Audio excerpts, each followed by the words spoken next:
હતી। MDP Gujarati news ચેનલમાં આપનું સ્વાગત છે। તો નિહાળો આજના મુખ્ય સમાચાર।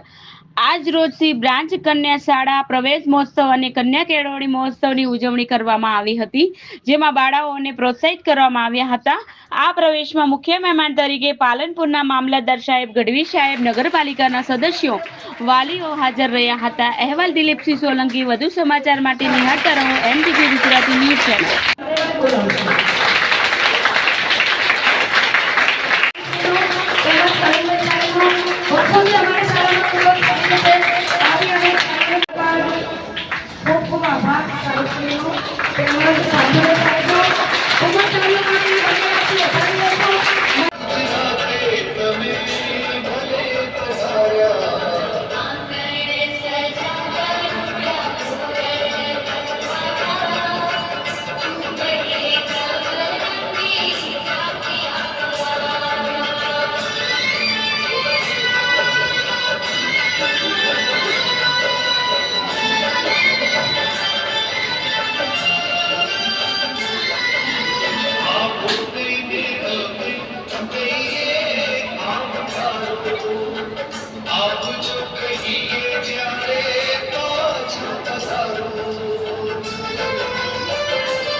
આપણે સૌ જાણીએ છીએ કે હાલના આપણા માનનીય પ્રધાનમંત્રી શ્રી મુખ્યમંત્રી શાળામાં દરેક પ્રવેશ પાત્ર જે બાળક છે એ તમામ પ્રવેશ લે અને કન્યા કેળવણી થાય તે શુભ આશયથી આ શાળા પ્રવેશોત્સવ મહોત્સવનો શરૂઆત કરેલી।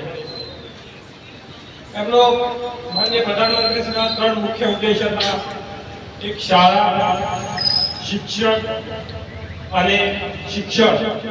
આ 3 વસ્તુઓ જેટલી ગુણવત્તાસભર બને તેટલી શાળામાં ક્વોલિટીસભર શિક્ષણ મળી રહે અને તે ઉદ્દેશ્યને આપણે જોઈ રહ્યા છીએ કે અત્યારે હાલ સાકાર થઈ રહ્યો છે।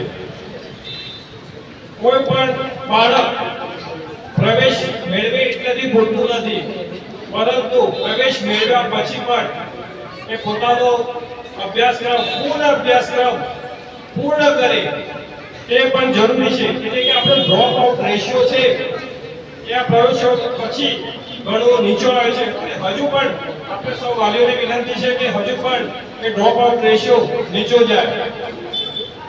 આપણી માનસિકતા શરૂઆતમાં એવી હતી કે ભાઈ પ્રાથમિક શાળા, ગુજરાતી પ્રાથમિક શાળા હોય કે સરકારી પ્રાથમિક શાળા હોય, એમનું શિક્ષણ થોડું નબળું હોય તેવું આપણી માનસિકતા હતી। પરંતુ હું તમને કહું કે અહીંયા જે પણ શિક્ષક સ્ટાફ હોય છે એ પ્રાઇવેટ સ્કૂલોની કમ્પેરિઝનમાં બહુ સ્પર્ધાત્મક રીતે અને મેરિટમાં આગળ આવીને એમની નિમણૂક થતી હોય છે। એટલે પોતે ક્વોલિફાઈડ અને ગુણવત્તાસભર શિક્ષણ આપી શકે તેવી અભ્યાસક્રમો હોય છે। તેમજ અત્યારે આપણે જોઈએ શાળા, તો શાળા પણ આધુનિક ટેકનોલોજી અને કોમ્પ્યુટર લેબથી સુસજ્જ છે અને જે શિક્ષણ માટે સરકાર જે પ્રયાસ કરી રહ્યો છે, આપણને સૌને ખ્યાલ છે કે અવનવા યોજનાઓ, પ્રોગ્રામો, સ્કોલરશીપ, વિદ્યાર્થીઓ માટે સ્પર્ધાત્મક પરીક્ષાઓ તેમને પ્રોત્સાહન રૂપે પણ ઇનામ આપવામાં આવતું હોય છે। ફક્ત આ પૂરતું નહીં, પરંતુ બાળક અહીંયા આવે તો તેનો નાસ્તો પણ પ્રોટીનયુક્ત અને પોષણયુક્ત નાસ્તો મળે, તેમજ તેનું બપોરનું ભોજન પણ મળી રહે એવી પણ સરકારની વ્યવસ્થા હોય છે। અને આપણે જોયું કે અહીંયા ભણેલી જે બેબી છે એ નીટમાં સારા ગુણાંકથી પાસ થઈ। એટલે આપણી માનસિકતા બદલવાની જરૂર છે અને દરેક વાલીને મારી નમ્ર વિનંતી છે કે આપણા તમામ વિદ્યાર્થીઓ પ્રવેશ પાત્ર હોય અને નામાંકન કરાવે અને દરેક સરકારી પ્રાથમિક શાળામાં નામાંકન કરાવે તેવી વાણી સાથે હું મારી વાણીને વિનંતી છું। જય